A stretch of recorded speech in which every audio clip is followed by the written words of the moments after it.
Hi everyone, this is Gnosis. I'm a Gnosis instructor and welcome to our YouTube channel.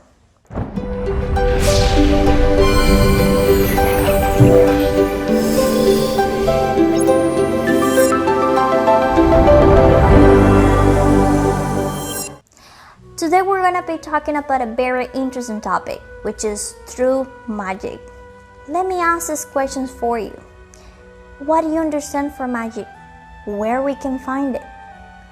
Well, answering to these questions, in today's world, we generally view magic as entertainment. We confuse magic with tricks or illusions that a magician does. We know that these tricks deceive our senses, but we accept them since we see them as something a bit of fun, like a game, something just to while away the time. This concept we have throws up a great paradox because magic is just the opposite of illusion. It involves opening our eyes to see beyond what we commonly see. True magic is an art inherent to the human being, to our own true nature. So, magic is just the management of forces of nature, and this is within ourselves. Now, the creation from galaxies, suns, planets, nature in general, and the human beings, and everything that exists was created by the elements. And these are just forces of nature from the cosmos and of course from God. Whoever wants to practice magic must know how to manipulate and dominate those forces of creation of the nature, which of course we all know it.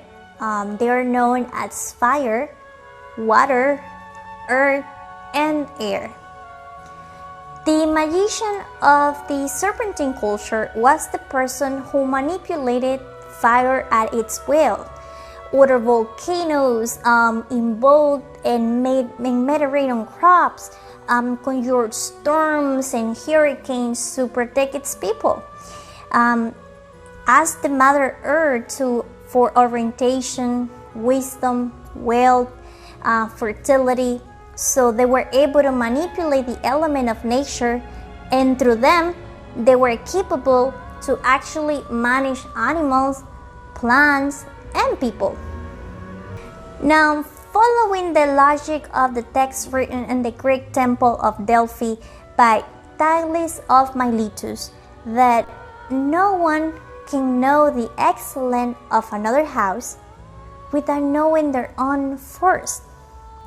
So the magician who wants to manage the elements and the nature in general, and through them of course all the creation, must first manage to rule and be master of its own elements in its inner world.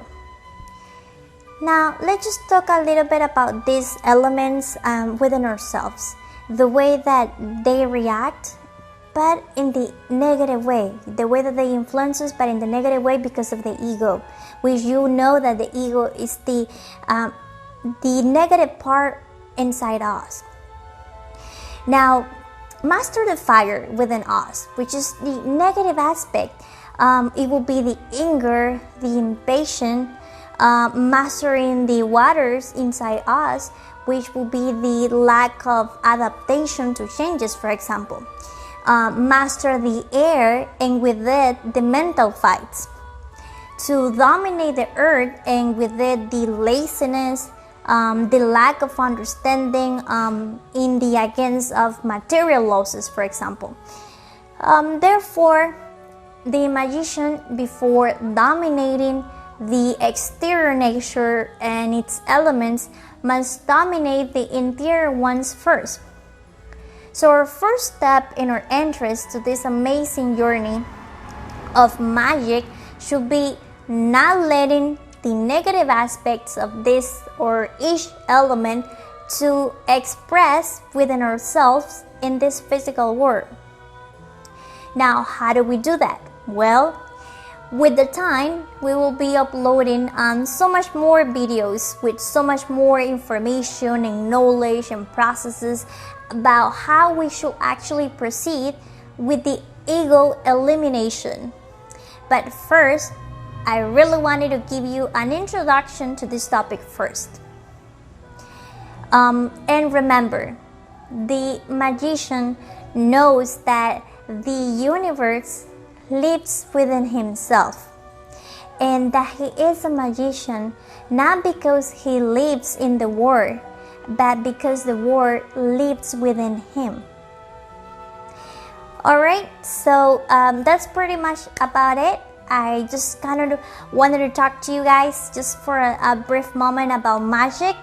I really hope that this video was helpful and that you enjoyed it. If it was, please give us a thumbs up, share it, subscribe, and don't forget that ring notification bell so you can receive notice every time we have new videos in our YouTube channel for you. So thanks so much for watching. See you next time. Thank you. Bye.